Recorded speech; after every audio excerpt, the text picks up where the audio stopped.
Good morning, good afternoon, and good evening to all venerable adults. My name is Teacher Brian, and welcome back to my class.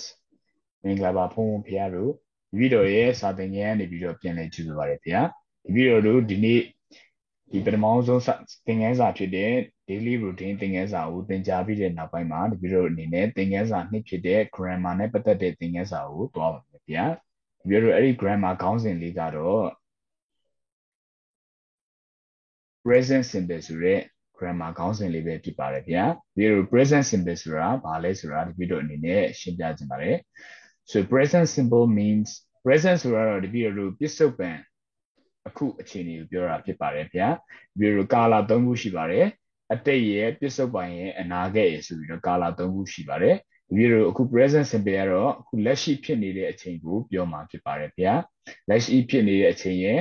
ဒီလိုအနေနဲ့အမြဲတမ်းမှန်ကန်တဲ့အရာတွေကြည်ပူရမှန်ကန်နေတဲ့အရာတွေကိုပြောတာဖြစ်ပါတယ်စင်တယ်ကတော့ဒီလိုလိုဓာတ်ရိုက်ဘာသာပြန်ရင်တော့ဒါ you ရှင်းတော့ဆိုပြီးတော့အဓိပ္ပာယ်ရပါတယ်ဆိုတော့နှစ်ခုပေါင်းလိုက်တော့ဒီဗီဒီယိုတို့အနေနဲ့ present simple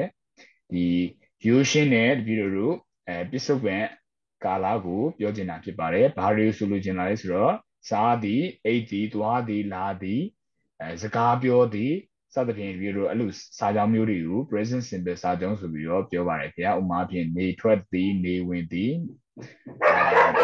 ဒီပါသည်စသဖြင့်ပြောရှိပါတယ်ခင်ဗျာဒါဆိုရင်ဒီဗီဒီယိုဒီစာအုပ်ထဲကနေ easy going စာအုပ်ထဲကနေမဟုတ်ဘဲနဲ့ဗီဒီယိုအနေနဲ့နောက်တဲ့စာအုပ်လေးတစ်ခုကိုဒီဗီဒီယိုစာသင်ကြားတဲ့စာအုပ်လေးတစ်ခုကိုဒီဗီဒီယိုကscreen share ပြချင်ပါတယ်ခင်ဗျာအဲ့ဒီစာအုပ်လေးကတော့ဒီဗီဒီယို grammar စာအုပ်လေးတစ်အုပ်ပဲဖြစ်ပါတယ်ဒါဒီဗီဒီယိုဒီသင်ကြားတဲ့နေရာမှာအသုံးပြုလို့ရှိတဲ့စာအုပ်လေးတစ်အုပ်ဖြစ်ပါတယ်အဲ့ဒါကိုဒီဗီဒီယိုကဒီနေ့မှာပြင်ပြီးတော့ share ပြချင်ပါတယ်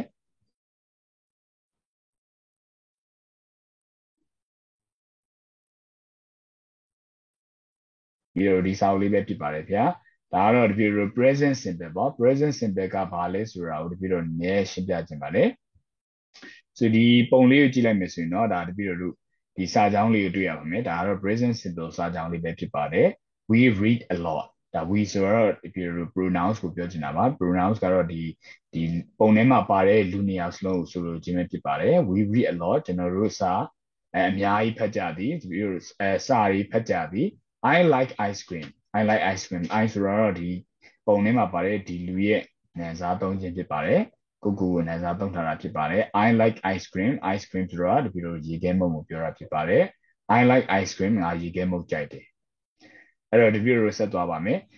present simple ရဲ့ patterns လေးကိုပြောမယ်ဆိုရင်တော့ဒီဗီဒီယိုအနေနဲ့အရင်ကိုယူရှင်းပါတယ် subject ဒီဗီဒီယို subject မှာ pronouns လာမယ် nouns လာမယ်စသဖြင့်စကားလုံးတွေလာနိုင်ပါတယ်ပြီးတော့ plus infinitive ဆိုတော့ဒီဗီဒီယိုအလွယ်ပြောရင်တော့ verb 0 verb 1လို့လည်းပြောပါတယ် verb 0ဒါမှမဟုတ် verb 1လို့ပြောခြင်းဖြစ်ပါတယ် subject plus verb 0 subject plus infinitive ဆိုတဲ့ patterns လေးပဲဖြစ်ပါတယ်ဥပမာဒီ subject ဆိုရင်ဒီနေရာမှာဆိုရင်ပြော they ကိုဆိုလိုတာဖြစ်ပါတယ် they read he likes I walk ဒီဗီဒီယိုအနေနဲ့အဲ့ဒီမှာတခုထပ်ပြောချင်တာကတော့ဒီဗီဒီယိုအနေနဲ့singular နဲ့ plural ဆိုပြီးတော့ခွဲထားတာရှိပါတယ်ဒါကတော့ဒီဗီဒီယိုနောက်တဲ့ဆက်လာမယ့်သင်ခန်းစာတွေမှာဒီဗီဒီယိုအသေးစိတ်ရှင်းလင်းပြသသွားပါမယ်singular plural ဆိုတော့အနည်းကိန်းနဲ့အများကိန်းဆိုလိုတာဖြစ်ပါတယ်ဥပမာပြ he ဆိုရင်ဒါအနည်းကိန်း singular ဖြစ်တဲ့အတွက်ကြောင့်ဒီဗီဒီယိုအနေနဲ့ verb မှာ s ပေါင်းထည့်ပြီးလို့လိုအပ်ပါတယ်ဆိုတော့ he likes ပုံမှန်ဆိုရင်တော့ဒီဗီဒီယိုက likes မှာ s မပါပါဘူးဒီတိုင်း uu infinitive like like ပဲဖြစ်ပါတယ်ဗျာဒီဗီဒီယိုဒါဆိုရင်ဒီအပေါ်ကဒါတွေက pronouns တွေလို့ခေါ်ပါတယ် I we you they he she it pronouns တွေဖြစ်ပါတယ် pronouns တွေနဲ့ဗီဒီယိုတွေ့ကြည့်အောင် I read we like you walk they live စသဖြင့်ဒီဗီဒီယိုတို့တွေ့ကြည့်လို့ရပါတယ်ဒီကအပေါ်ဟာတွေတော့ဒီဗီဒီယိုက plural pronouns ဆိုပြီးတော့ဗီဒီယိုအကျဉ်းမြင်ပြောကြပါတယ်ဗျာplural pronouns ဖြစ်လို့ကြောင့်ဒီဗီဒီယိုက verb မှာ s ထည့်ဖို့မလိုအပ်ပါဘူးဒီအောက်ကတော့ဒီဗီဒီယိုအနေနဲ့ singular pronoun ဆိုပြီးတော့သတ်မှတ်ထားပါတယ် singular ဖြစ်တဲ့အတွက်ကြောင့်အနည်းကိန်းဖြစ်တဲ့အတွက်ကြောင့်ဒီဗီဒီယိုအနေနဲ့ verb မှာ s ပေါင်းထည့်ရပါတယ် reads likes walks lives စသဖြင့်ဖြစ်ပါတယ်အဲ့တော့ဒီဗီဒီယိုကိုဆက်သွားမယ်ဆိုရင်တော့ဗီဒီယိုဒီမှာဆိုလဲ pattern တွေရှင်းပြထားတာရှိပါတယ် he walks ဒါဆိုရင်ခုနကဒီဗီဒီယိုအပေါ်မှာပြောခဲ့သလိုပဲ verb တွေမှာ s ပေါင်းထည့်တာကိုပြောခြင်းဖြစ်ပါတယ် ဒီလိုဒီဥမာစာကြောင်းလေးကြည့်လိုက်မယ်ဆိုရင်စာကြောင်းမှာ subject ရှိတယ် verb 1ဒါမှမဟုတ် verb 0ရှိတာကိုတွေ့ရပါတယ်ဘယ်စာကြောင်းမဆိုဒီလိုလေးပဲဖြစ်နေပါတယ်အဲ့ဒီစာကြောင်းတွေအကုန်လုံးဒီဗီဒီယိုကဒီ present simple ကိုဆိုလိုခြင်းဖြစ်ပါတယ်အရင်ကယူရှင်းပြီးတော့လွယ်ကူပါတယ် I work in a shop my brother works in a bank Lucy lives in London her parents live in Scotland it rains a lot in winter စသဖြင့်ဖြစ်ပါတယ်ဗျာဒါဆိုရင်ဒီဗီဒီယိုတို့အနေနဲ့ဒီ B လေးကိုသွားပြီးတော့ကြည့်ပါမယ်ဗျာ so we use present simple for things that are true in general ဒါကတော့ဒီဗီဒီယိုစောစောတုန်းကရှင်းပြခဲ့တဲ့အချက်လေးပဲဖြစ်ပါတယ်ဒီဗီဒီယိုက present simple ကိုဘယ်အချိန်မှာသုံးလဲဆိုရင် which are true in general ပုံမှန်အားဖြင့်မှန်ကန်တဲ့အရာတွေဥပမာဒီဗီဒီယိုအရှိဘက်ကနေနေထွက်လေးရှိပါတယ်နေထွက်ပါတယ်အဲ့တော့ the sun rises from the east နေကအရှိကနေထွက်တယ်ဆိုပြီးတော့ပြီးတော့နေပြန်ဝင်တဲ့အချိန်မှာအနောက်ဘက်မှာနေဝင်နေဆိုတော့ the sun set in the west ဆိုပြီးတော့အနောက်ဘက်မှာနေဝင်ပါတယ်ဒါကတော့ပြီးတော့ရေပြားမှန်ကန်တဲ့အရာတွေကိုပြောခြင်းဖြစ်ပါတယ် or for things that happen sometimes or all the time ရေပြားမှန်ကန်တဲ့အရာတွေဒါမှမဟုတ်တစ်ခါတလေမှန်ကန်တဲ့အရာဒါမှမဟုတ်အမြဲတမ်းမှန်ကန်နေတဲ့အရာတွေဖြစ်ပါတယ်ဥပမာဖြင့်ဒီမှာဆိုရင်ဥပမာစာကြောင်းလေးရှိပါတယ် so we have some example sentences I like big city your English is good you speak very well Tim works very hard. He starts at 7:30 and finishes at 8 o'clock in the evening. The earth goes round the sun. We do a lot of different things in our free time. It costs a lot of money to build a hospital. စသဖြင့်ဒီဗီဒီယိုတို့အမြဲတမ်းမှန်ကန်တဲ့အရာအမြဲတမ်းဖြစ်နေတဲ့အရာတွေဒါမှမဟုတ်တစ်ခါလေဖြစ်တဲ့အရာတွေဆိုရင်ဒီဗီဒီယိုက present simple ကိုသုံးလို့ရှိပါတယ် present simple ကိုသုံးတဲ့အခါမှာဒီဗီဒီယိုfrequency adverb ဆိုပြီးတော့စကားလုံးလေးသုံးရတာရှိပါတယ်ဗျာအဲ့ဒီ frequency adverb လေးတွေဖြစ်အရှင်ပြတို့အနေနဲ့ဒီ internet မှာဖြစ်စေ Google မှာဖြစ်စေသွားရောက်ပြီးတော့ရှာကြည့်လို့ရပါတယ်frequency adverb တွေအများကြီးရှိပါတယ်ဒါတော့ဒီလိုဒါကောက်နှုတ်ထားတဲ့စာအုပ်ကနေကောက်နှုတ်ထားတဲ့စကားလုံးလေးတွေဖြစ်ပါတယ် always never often usually sometime အဲ့ဒါတွေနဲ့ဘာနဲ့တွဲလေးရှိလဲဆိုတော့ဒီလို present simple ဆိုတဲ့ခုနကsubject plus infinitive နဲ့ဒီလိုတွဲလေးရှိပါတယ်။ဥပမာဆိုရင် Sue always gets to work early ဒီ main ကလေး Sue ကအလုပ်ကိုအမြဲတမ်းစောစောသွားလေးရှိတယ်ဆိုပြီးတော့ဒါပြောဆိုလိုခြင်းဖြစ်ပါတယ် I never eat breakfast ငါဘယ်တော့မှမနက်စာမစားဘူးဆိုပြီးတော့ဒါပြောထားတာဖြစ်ပါတယ် We often go away at weekends ဒါတော့ဒီလို frequency adverb တွေတုံးပြီးတော့ဒါစာကြောင်းတိဆောက်ထားခြင်းဖြစ်ပါတယ်ဒါဆိုရင်ဒီဗီဒီယိုတို့အနေနဲ့နောက်တစ်ခုဆက်ပြီးတော့သွားပါမယ်ဗျာဒါကတော့ present simple မှာ negative form ဖြစ်ပါတယ် negative ဆိုတာတော့အငြင်းဝကြအောင်ဆိုလို့ချင်းဖြစ်ပါတယ်မကြိုက်ဘူးမသွားခြင်းဘူးမစားခြင်းဘူးစသဖြင့်မလာခြင်းဘူးစသဖြင့်ဒီစာကြောင်းတွေကိုပြောခြင်းဖြစ်ပါတယ်ပြီးတော့present simple negative မှာဆိုရင်ဒါရွှေ့ရှင်းပါတယ်ဒီ verb ကိုဘာသွားပေါင်းမလဲဆိုတော့ဒီဗီဒီယိုအနေနဲ့ we have to add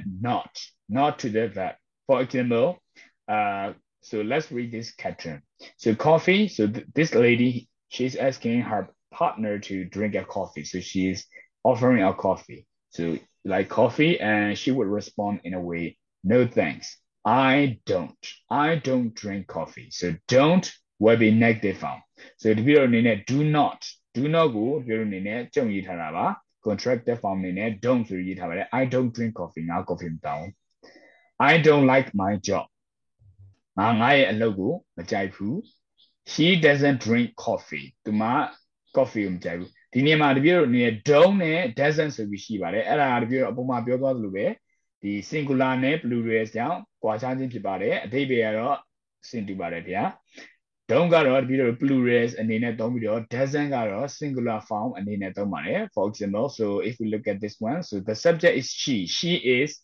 she is singular subject that's why the verb also should be singular so it will be doesn't so if we look at another sentence for if it is not she let's say if it is they so then it will be they don't drink coffee it will no longer be doesn't so if we look at this one he is singular that's why it should be doesn't he doesn't like his job so the video di ma ro positive နဲ့ negative ဆိုပြီးတော့နှစ်ခုရှင်းပြထားတွေ့ပါတယ် I walk I don't walk or you can also say I do not walk you can use either contracted form or the noun form we like we don't like or we do not like You do, you do not do, like that. So let's go to singular subject. Yeah, there are singular subject. He walks. If we notice, so we can notice that there as in the verbs. So walks, likes, does, and has. So those are singular verbs. He walks, he doesn't walk, like that. So it's no longer don't. She doesn't do, she doesn't have, it doesn't have, like that. ဒီလိုဒီမှာဥမာစာကြောင်းလေးရှိပါတယ်ဒါအရှင်ဖျားတို့အနေနဲ့ဖတ်ကြည့်လို့ရပါတယ်ဒီတော့အခုလောလောဆယ်တော့ကြော်လိုက်ပါမယ်ခင်ဗျာ so remember ဒီလိုမှတ်ထားမှာ I we you they ဆိုရင်တော့ခုနတပြည့်တော့ပြောတယ် those are plural subject ဖြစ်တဲ့ကြောင့် we have to match with don't which is plural verb don't နဲ့တွေ့ရမှာဖြစ်ပါတယ် he she is ဆိုရင်တော့ we have to match with doesn't နဲ့တွေ့ရမှာဖြစ်ပါတယ်ရှင်ဖျားတို့အနေနဲ့ဒီအောက်မှာ XML စာကြောင်းလေးတွေကိုဖတ်ကြည့်လို့ရပါတယ် so let's go to C we use don't and doesn't plus infinitive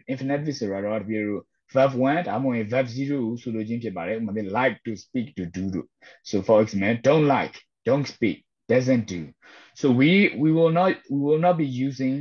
these infinitive word we didn't didn't or went or verb to be နေပြီးတော့မသုံးပါဘူးဒီလိုသုံးတာnegative မှာဆိုရင် don't တို့ doesn't တို့နဲ့ပဲတွဲသုံးပါတယ်ဆိုအရှင်ဖျားတို့အနေနဲ့ဒီမှာဥပမာစာကြောင်းလေးတွေကိုဖတ်ကြည့်ရင်ပြနိုင်ပါတယ်ခင်ဗျာဆိုဒါဆိုရင်ဒီဗီဒီယိုတို့အနေနဲ့နောက်ထပ်တစ်ခုကိုဆက်ပြီးတော့သွားပါမယ်နောက်တစ်ခုကတော့ present simple form မှာမေးခွန်း question ပုံစံဖြစ်ပါတယ်ဒါကတော့အရင်ကယူရှင်းပါတယ်ခုနကဒီဗီဒီယိုတို့ negative တုံးက don't နေပေါင်းရင်ဒီဗီဒီယိုကအခုဒီ question မှာဆိုရင်ဒီဗီဒီယိုတို့ဒီ do နဲ့ does နဲ့ကိုရှေ့ထုတ်ရပါတယ်ခင်ဗျာဥပမာဖြင့် I walk ဆိုရင် do I walk do ဒီလို subject ရှိမှာတွားပြီးတော့ထုတ်ထားပါတယ်ထုတ်လိုက်တာနဲ့ဒီလိုမေးခွန်းလေးဖြစ်သွားပါတယ်ဒါအရင်ယူရှင်းပါတယ် do we walk do you like do they like ဒါကတော့ဒီလိုဒါ plural subject ကိုသုံးခြင်းဖြစ်ပါတယ်ဒီလိုအနေနဲ့နောက်ထပ် singular subject ဖြစ်တဲ့ he she it ကိုသွားမယ်ဆိုရင်တော့ဒီလိုအနေနဲ့ခုနအပေါ်မှာပြောကြလို့ do မဟုတ်တော့ပါဘူး does ဖြစ်သွားပါတယ် so does he walk does he like does she do does she have ဒီလိုအနေနဲ့ဒီမှာတခုမှတ်ထားမှာကဘာလဲဆိုရင်ဒီ present simple ကိုမှဘာ form မှမဟုတ်ပဲ question လည်းမဟုတ်ဘူး negative လည်းမဟုတ်ဘူးဆိုရင်ဒီလိုကဒီ verb တွေမှာ s ထည့်ရပါတယ်ဥပမာပြ he likes ဆိုရင် s ထည့်ရပါတယ် he walks she walks s ထည့်ရပါတယ်ဒါပေမဲ့ဒီလိုက negative form ဒါမှမဟုတ်မေးခွန်း question form ဆိုရင်တော့ထည့်စရာမလိုတော့ပါဘူးဘာလို့လဲဆိုတော့သူတို့ရဲ့ helping verb တွေကိုရှေ့မှာထားပြီးသားမို့လို့ဒီ verb တွေမှာ s we no longer put s in those verbs. So it will be, does he walk without us? Walk without us. Does she like? Does she do? Like that. Okay, that's not the root. Present simple ma, present simple form let it be. Present simple ma, negative form let it be. Present simple ma, question form so that don't use alone. That's not the root. The easy going south liu, the root in it and be your top of it.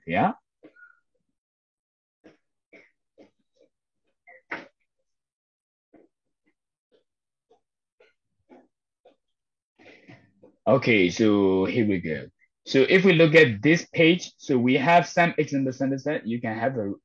a look. So we don't need it. My cartoon only need the present simple side down so row. Pure piatara doing nine minute. Mastery frequency FF around don't have it. Usually do always be don't have it. That are present simple. That video, but my own your present simple. My bar form of watching positive sentence to cover it. Are you? I sleep. I go. I eat such as like that. So if you're in the page name, these are down to present simple positive form. So this is present simple in negative sentences, negative form. Present simple, the negative form, the not found it. စာကြောင်းတွေပဲဖြစ်ပါတယ်မကြိုက်တဲ့အရာတွေမစားကျင်တာတွေမသွားကျင်တာတွေစသဖြင့်အဲ့လိုမျိုးပြောခြင်းဖြစ်ပါတယ်နောက်ပေါင်းနဲ့အငင်းစာကြောင်းတွေဖြစ်ပါတယ်နောက်ဆုံးတစ်ခုကတော့ဒီလိုခုနကနောက်ဆုံးပြောသွားတယ် present simple မှာမေးခွန်း question form ဖြစ်ပါတယ် so verb တွေဖြစ်ကြတယ်verb to do ဖြစ်ကြတယ် do နဲ့ does ကိုရှေ့ထုတ်တဲ့မေးခွန်းတွေဖြစ်ပါတယ် so if the subject is plural we put do to the front of the sentence if the subject is singular then we use does as the starting word of the question. So for example, like, do you play volleyball? So you will be plural subject, plural pronoun. So we have to use do as a starting word. If the subject is singular, for example, like she, we have to use does as a starting word of a question. So does she play piano? Such as like that. ဒါဆိုရင်ဒီvideoအနေနဲ့အရှင်ဖျားတို့ကို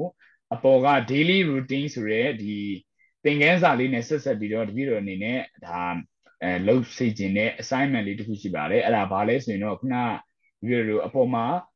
လုပ်ခဲ့တဲ့ daily routine တွေကိုဒီ video အနေနဲ့ဒီမှာ present simple ကိုမှာ positive စာကြောင်းအနေနဲ့လည်းဒီ video က5ကြောင်းရေးစေခြင်းပါတယ်ခင်ဗျာဒီပြီးတော့ present simple မှာ negative form အနေနဲ့စာကြောင်း5ကြောင်းရေးစေခြင်းပါတယ်ခင်ဗျာပြီးတော့ present simple ကိုမှမေးခွန်းပုံစံအနေနဲ့စာကြောင်း5ကြောင်းရေးစေခြင်းပါတယ်ခင်ဗျာဒါတွေအားလုံးကတော့ present simple ကိုမှကိုယ့်ရဲ့ daily routine ကိုတနေ့တာလုပ်တဲ့အလုပ်တွေကိုဒါပြောမှာဖြစ်ပါတယ်ဆိုတော့ဒီ video အနေနဲ့ present simple ကိုသုံးပြီးတော့စာကြောင်းတွေဒါ5ကြောင်းစုစုပေါင်းစာကြောင်း15ကြောင်းရှိပါမယ်ခင်ဗျာဒါကတော့ဒီ video အနေနဲ့ဒါလုပ်စေခြင်းနဲ့ assignment လေးဖြစ်ပါတယ်ဒါဆိုရင်တော့ဒီ video နောက်ထပ် assignment လေးတစ်ခုရှိပါသေးတယ်စာမျက်နှာ so it will be on page number 13 page number 13 က assignment လေးဖြစ်ပါတယ် so these assignments are so there are answer in this blanks sorry in this box so there are like many answers in this box it will be like 12 answers in total so what we have to do is we have to choose the answer from the box and put it beside these sentences ဒီပြတော့အနေနဲ့ဒီတစ်တာလေးတွေက box လေးတွေကအဖြေတွေကိုယူပြီးတော့တင့်တော်တဲ့အဖြေကိုယူပြီးတော့ဒီမေးခွန်းတွေလုပ်ပေးရမှာဖြစ်ပါတယ်ဒီမှာဒီပြတော့ဒီဘက်ချမ်းမှာဆိုရင် so there answer in the right side ညာဘက်ချမ်းမှာအဖြေတွေတွေ့နိုင်ပါတယ်ဘယ်ဘက်ချမ်းမှာဆိုရင်တော့ဒီလိုမေးခွန်းတွေကိုတွေ့နိုင်ပါတယ်ဒီညာဘက်ချမ်းကိုကြည့်ပြီးတော့ဒီပြတော့ညာဘက်ချမ်းအဖြေတွေကိုကြည့်ပြီးတော့မေးခွန်းတွေကိုစဉ်းစားရမှာဖြစ်ပါတယ်ဒါကတော့ဒီလိုပြောင်းမြန်ဖြစ်သွားပြီပေါ့ဗျာပုံမှန်ဆိုရင်တော့ဒီလိုမေးခွန်းကိုနားထောင်ပြီးမှအဖြေလေးရှိတယ်ဒါဒီလိုအလေးကျင့်ပါအခုဒါပေမဲ့အခုကတော့အဖြေကိုကြည့်မှမေးခွန်းကိုပြင်စဉ်းစားရမယ်အလေးကျင့်ဖြစ်ပါတယ် so let's do some example so let's do 1 and 2 so 1 and 2မှာဆိုရင်ဒီဘက်ကိုအရင်မကြည့်ဘဲနဲ့ let's have a look to this side ဒီဘက်အဖြေကိုအရင်ကြည့်ပါမယ်ဗျာI work at ဖောင်တော်ဦး Monastic School ဆိုဖောင်တော်ဦးကျောင်းမှာအလုပ်လုပ်တယ်ဆိုတော့ဒီvideoအနေနဲ့ဒီတစ်တာလေးတွေကနေသွားရှာကြည့်လိုက်မယ်ဆိုရင်ဘယ်ဟာနဲ့ဒီ video ကိုက်မလဲဆိုရင် so let's have a look okay so work ဆိုရဲအလုပ်နဲ့ work ဆိုရဲ verb လေးနဲ့သွားပြီးကိုက်နေတာတွေ့ပါတယ်အဲ့တော့ဒီ video အနေနဲ့ဒါနေရာကိုလည်းပြထားတာဖြစ်တဲ့ကြောင့် where နဲ့ video ဆက်ရပါမယ် where do you work ဘယ်မှာအလုပ်လုပ်တယ်လဲဆိုပြီးတော့ဖြစ်ပါတယ် so let's go to example number 2 what time okay ဒီဘက်ကိုမကြည့်သေးပါဘူးဒီဘက်ကိုအရင်ကြည့်ပါမယ် I go to school at 8 o'clock in the morning ဒါကတော့ဒီစာကြောင်းမှာကြည့်လိုက်ရင်အချိန်ကိုဦးစားပေးတာတွေ့ရပါတယ်အဲ့တော့ငါအကြောင်းကိုမနက်8 နာရီသွားတယ်ဆိုတော့ဒီ box လေးမှာရှာကြည့်လိုက်မယ်ဆိုရင် so let's have a look in this box okay so ဒီအနေနဲ့ what time ဆိုပြီးတော့ရှိရမှာဖြစ်ပါတယ် so what time okay so ဒီမှာဖြစ်ပါတယ် what time do you go to school ပဲဖြစ်ပါတယ်ဒီ what time do you go to school ဆိုပြီးတော့ဒီလိုမေးခွန်းလေးကိုရေးပြရမှာဖြစ်ပါတယ်အဲ့ဒါမှာအဲ့လိုမေးလိုက်မှအဖြေလေးနဲ့ကြိုက်သွားမှာဖြစ်ပါတယ် I go to school at 8 o'clock in the morning စသဖြင့်ဒီလို3ကနေ12 feet လောက်အောင်ဖြစ်ပါတယ်အဲ့လိုလောက်တဲ့အခါမှာလည်းဒီ box လေးကိုကြည့်ပြီးတော့လောက်အောင်ဖြစ်ပါတယ်ဒါကတော့ဒီလူလေး2ယောက်ကပေါ့နော်ဒီကောင်လေး2ယောက်ကသူတို့အချင်းချင်းအပြန်လဲမေးနေတဲ့ဟာကိုဒီဒီပုံစံလေးနဲ့ဒီကြားပေးရမှာဖြစ်ပါတယ်ဒါဆိုရင်တော့ဒီနေ့သင်ခန်းစာဖြစ်တဲ့ present simple ကိုမှာform 3ခုပေါ့နော်present simple မှာ positive negative and question ဆိုပြီးတော့လေ့လာခဲ့တာဖြစ်ပါတယ်လေ့လာပြီးတော့assignment တွေဒါလောပါမယ် assignment 2ခုရှိပါတယ်ဗျာပထမဆုံး assignment ကတော့ page number 12မှာရှိပါတယ် and the second assignment is in page number 13ဒီ assignment လေးကိုဒီ video အနေနဲ့အရှင်ဖျားတွေကိုလုပ်စေချင်ပါတယ်ဗျာဒီ video အဲ့လိုမျိုးလုပ်မှသာနောက်ထပ်သင်ခန်းစာမှာready ဖြစ်မှာဖြစ်ပါတယ်ဆိုတော့ဒီ video second share ကိုရလိုက်ပါမယ် okay so that's it for today and I will see you in the next video so thank you very much for watching my video so thank you very much we're gonna stop the recording right now